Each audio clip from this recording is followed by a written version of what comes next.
சபையிலே அமர்ந்து கொண்டிருக்கக்கூடிய தமிழ் அறிஞர் பெருமக்களே, இங்கே இந்த நிகழ்விற்கு அறிஞருக்கு நல்லதொரு வாய்ப்பை ஏற்படுத்தி தந்து சிறந்த முறையில் ஆதரவு அளிக்கும்படியான கம்பராமாயண இயக்கத்தினுடைய அனைத்து அறிஞர் மக்களுக்கும் திருவண்ணாமலை வெங்கிக்கால் ராமானுஜம் சிறந்தார்ந்த நன்றிகளுடன் வணக்கங்களை உரித்தாக்கிக் கொண்டு ஒரு 10 நிமிடத்துல ராமாயணத்துல இன்று என இருக்கு பகவான் நாமத்தை ஒரு 10 நிமிடத்திலேயே பேசணும். ராமாயணத்திலே 6 காண்டங்களிலே சிறப்பு வாய்ந்தது சுந்தரகாண்டம். சுந்தரகாண்டத்தை படித்தால் நல்லது, கேட்டால் நல்லது. எம்பெருமானுடைய பெருமையை பாடினால் நாம் நினைத்த காரியங்கள் ஈடேறும் என்பது ஐதீகம். எந்த அளவுக்கு நாம் நம்பிக்கையோடு இருக்கின்றோமோ நிச்சயமாக பகவானுடைய அருளை பெறலாம். அந்த வகையில் பகவான் ராமச்சந்திர மூர்த்தி கோசலை மைந்தனார் அவதாரம் தாங்கி கைகேயிய சூழ்ச்சியினாலே 14 ஆண்டு கால வனவாசம் அடைந்து சீதா பிராட்டியாரை பிரிந்து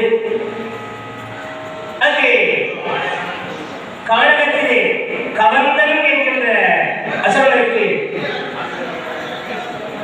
சுவாமியாளர் ஆசீர்வாத் மோட்சத்தை தந்து என்னேனும் ராமநாமத்தை பாடக்கூடிய சபரி தாயாருக்கு மோட்சத்தை தந்து தன்னுடைய எதிரில் யார் வந்தாலும் அவருடைய பாதி பலம் தனக்கு வரும் என்று வரத்தை பெற்ற வாலிக்கு மோட்சத்தை தந்து சுக்ரீவனுக்கு கிஷ்கிந்தையை பட்டாபிஷேகம் செய்வித்து சீதாபிராட்டியாரை தேடுவதற்காக 70 வெள்ளம் வானர சேனை வீரர்களை அனுப்பி வைக்க அங்கே இதனால் இவன் முடிக்கும் என்று ஆய்ந்து அதனை அவர்கள் விடலிடும்படியாக ஆஞ்சநேய சுவாமியிடம் பகவான் தன் கரத்திலே இருந்த கலைவாணியை தந்து கொடுத்தார். எல்லோரும் வானர வீரர்கள் சீதா பிராட்டியாரை தேடிக்கொண்டு புறப்பட்டார்கள். பிரம்மாண்டமான மகேந்திரகிரி மலை அடிவாரம்.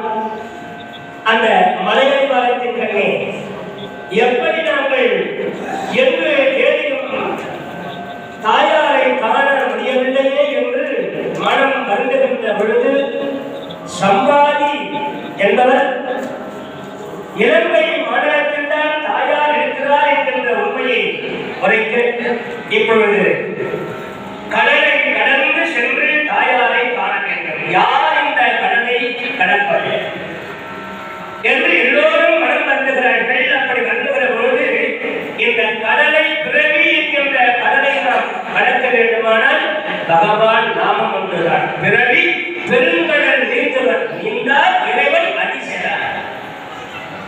அந்த வகையிலே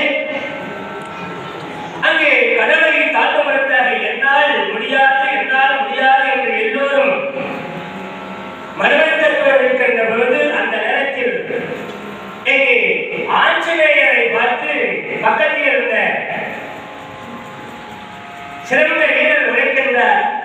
ஜாம்பவந்தன், அப்பா உன்னுடைய பெருமை உனக்கே தெரியாது. அப்பா உன்னால் மட்டும்தான் தாயாரை காண முடியும், இந்த கடலை கடந்து செல்ல முடியும் என்று உரைக்கின்ற பொழுது ஆகட்டும் என்று ராம ராம ராம ராம ராம ராம ராம ராம ராம ராம ராம ராம ஜெய ராம ராம ராம ராம ராம ராம ராம ராம ராம ராம ராம என்று ராமநாமத்தை பாடுகின்றார். என்னுக்கும் மண்ணுக்கும் பிரம்மாண்டமான வடிவம் தாங்கி அந்த மலையின் உச்சியிலே நின்றபடியாக பெரியதொரு வடிவம் தாங்கி இங்கே தன்னுடைய கரமாகப்பட்டது முன்னாலே ஒரு கரம் நீட்டிக் கொண்டு ஒரு கரத்தை பின்னாலே நீட்டிக் கொண்டு வாழாகப்பட்டது பின்னாலே இங்கே பறந்து வருகிறதாம் கம்பநாட்டால் பாடுகிறார்.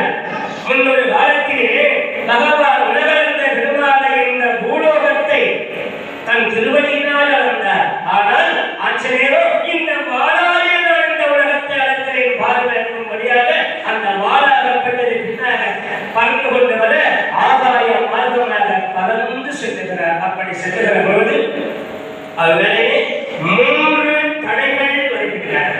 அந்த 3 தடைகளையும் தாண்டி இலங்கை மாநிலத்தை அடைந்து சீதா பிராட்டியாரை நான் எங்கு தேடினேன் என்று கண்களே கண்ணீர் வடித்து அந்த கொடியவனானவன் கொன்றானோ கற்பழியா புலநகரை கொன்று தின்றானும் ஒன்றானும் வரவில்லை என்று இலங்கை மாநகர் முழுவதும் தேடி அலைந்து திரிந்து பார்க்கின்றார்.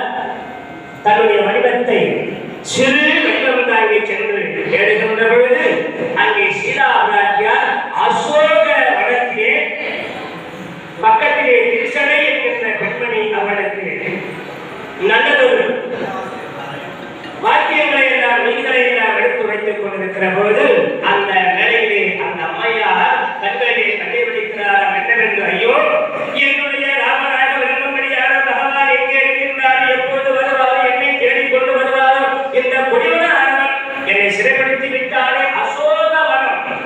தாயார் என்பது சோகத்தோட, ஆனால் அந்த வனத்திற்கு பெயர் அசோகவனம்.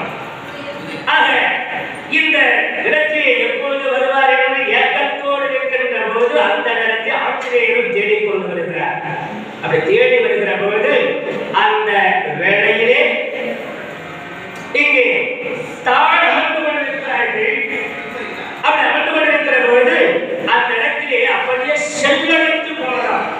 ராமனையே எண்ணி எண்ணி கண்ணீர் வடித்திருந்த போது அருந்தும் நெல் அடகு ஆறிட விருந்து கண்டபோது எல்லோருமோ என மருந்தும் ஒன்றுகள் யார் கொண்ட நோக்கி என்று இருந்த மாநிலம் செல்லடித்திடமும் பகவான் காமச்சந்திரமூர்த்தியானவர் அவருக்கு நான் தானே என் கணவனாலே ஒவ்வொரு நாளும் வெற்றிலை தாம்பூலம் அளித்து பறித்து கொடுப்பேன். ஆனால் இப்போது நாளில்லாதவர்களுக்கு யார்தான் வெற்றிலை தாக்குளம் தரப்போகிறார்கள்?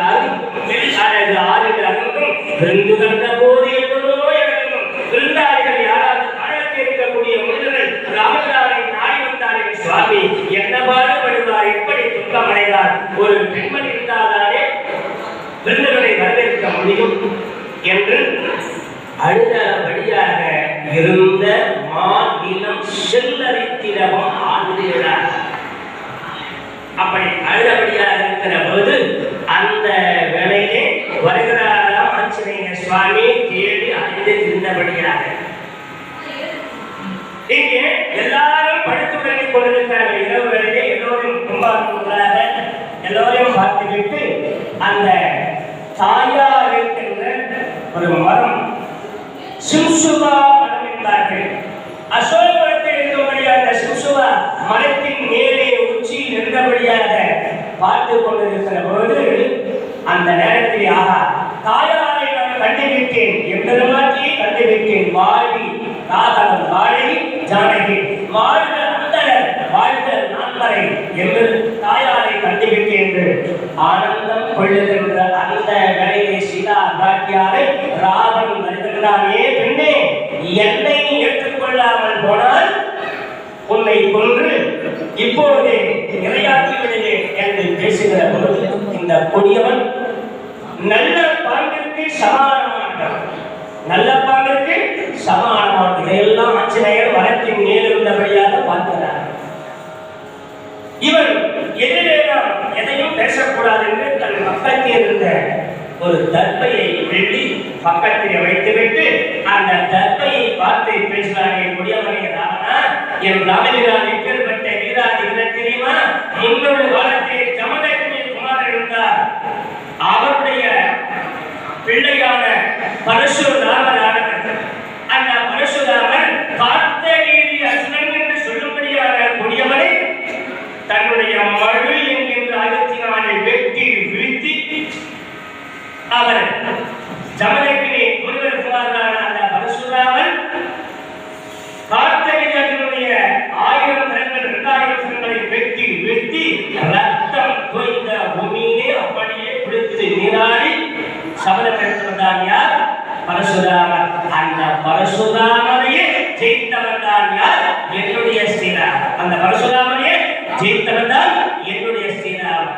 அப்படி இருக்கின்ற பொழுது என் எதிரே நீ எந்த வார்த்தையும் பேசாதே என்று, உண்மையிலே நீ சிறந்த வீரனாக இருந்தால் என்னை வெற்றி கொண்டிருக்கலாம், என் ராமனோடு பொறுத்திருக்கலாம். ஆனால் நீயும் ஒரு கோடையை போலவே யாருக்கும் தெரியாதவனும் என்னை கடத்தி கொண்டு வந்தார் என்று பகவான் பெருமையை பேச அந்த வேளையிலே சீதையின் மேலே கரம்பட்டால் வேதவதி கொடுத்த சாபம் அவள் தலை வெடித்து சுப்பலாய். அதனாலே அவள் பக்கத்தில் இருக்கும்படியான திசைக்கும் ஓடிவார்களுக்கு உழைத்துவிட்டு அவன் புறப்பட்டு சென்று விட்டான். அந்த வேளையில் தாயார் இனிமேலும் நாம் இங்கு இருக்கப்படாது, நாம் இந்த கொடியவன் நல்ல பாம்பு எந்த நேரத்தில் நம்மை வந்து கடிக்க வருமோ என்று எண்ணி எண்ணி நல்ல பாம்பு இருக்கிற வீட்டில் யாருக்காக உறக்கம் வருவான்.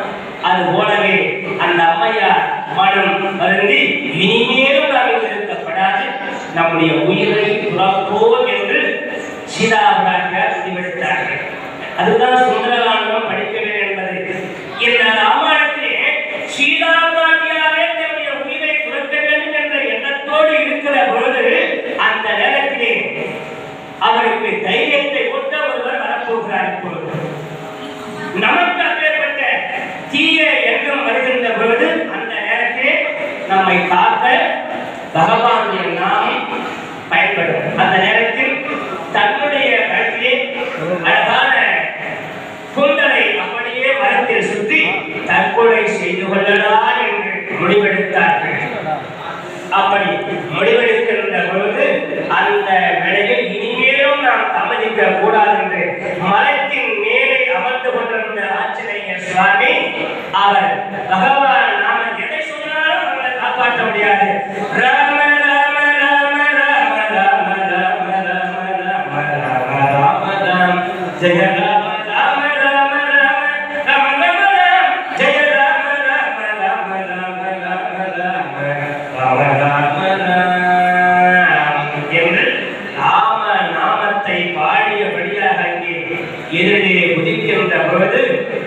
அம்மையா இவன் ஒருவேளை இவன் அரசனாக இருப்பான். ஒருவேளை ராமுடைய யாரால் வந்தவன் இருந்தாலும் யாராக இருக்கும். இந்த நேரத்தில் கூட எம்பெருமானுடைய நாமாவையே பாடுகிறான். இவன் நல்லவனும் கெட்டவனும், இவன் அரக்கனும் அல்லது தேவியவனும் இருந்தாலும் இவன் யாராக இருந்தாலும் எம்பிரானுடைய நாமத்தை பாடுகின்றான்.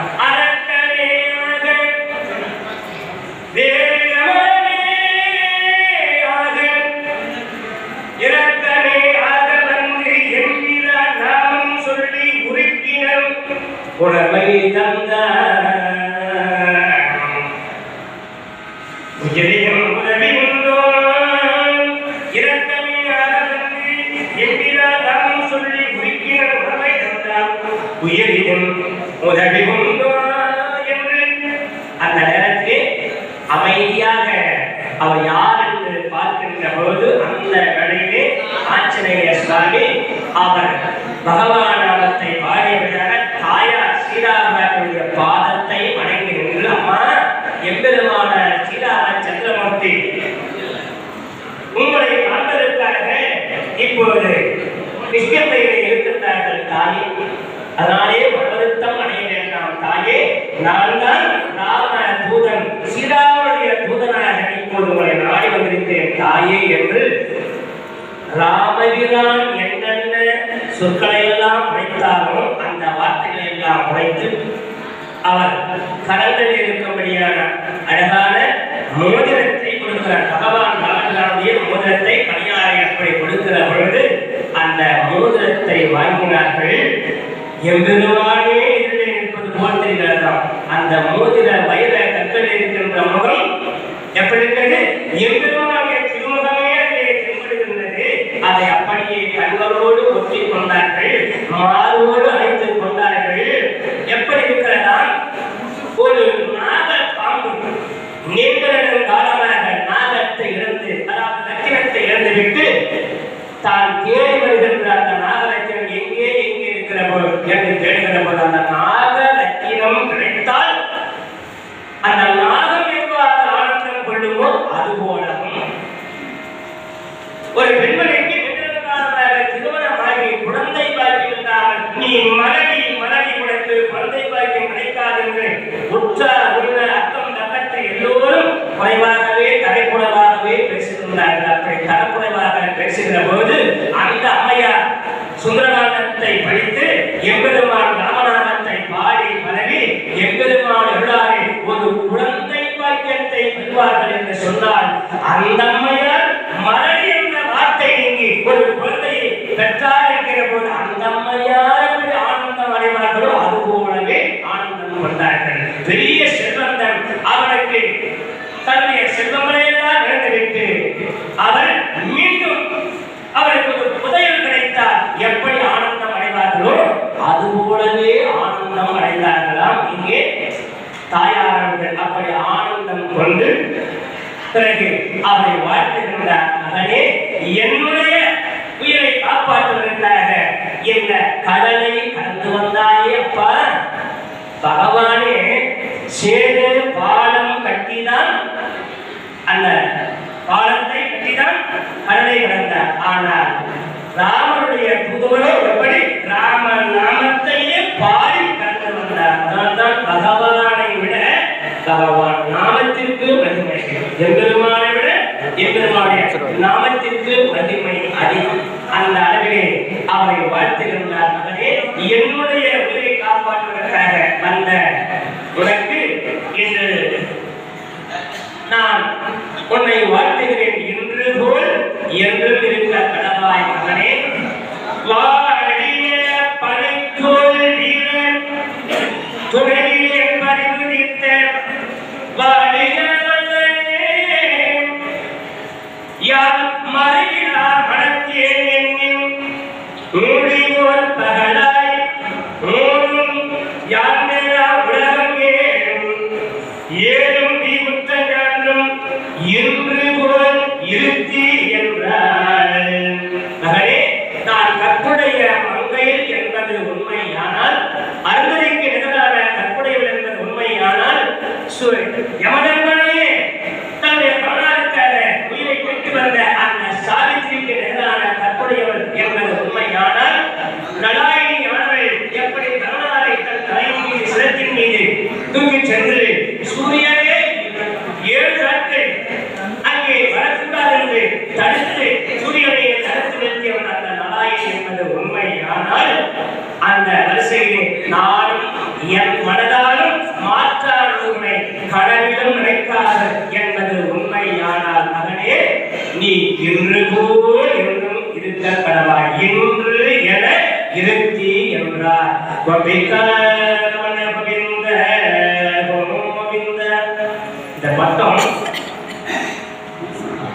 இந்த பட்டம் அவளுக்கு மட்டும் கிடையாது, ஆஞ்சநேயருக்கு மட்டும் கிடையாது.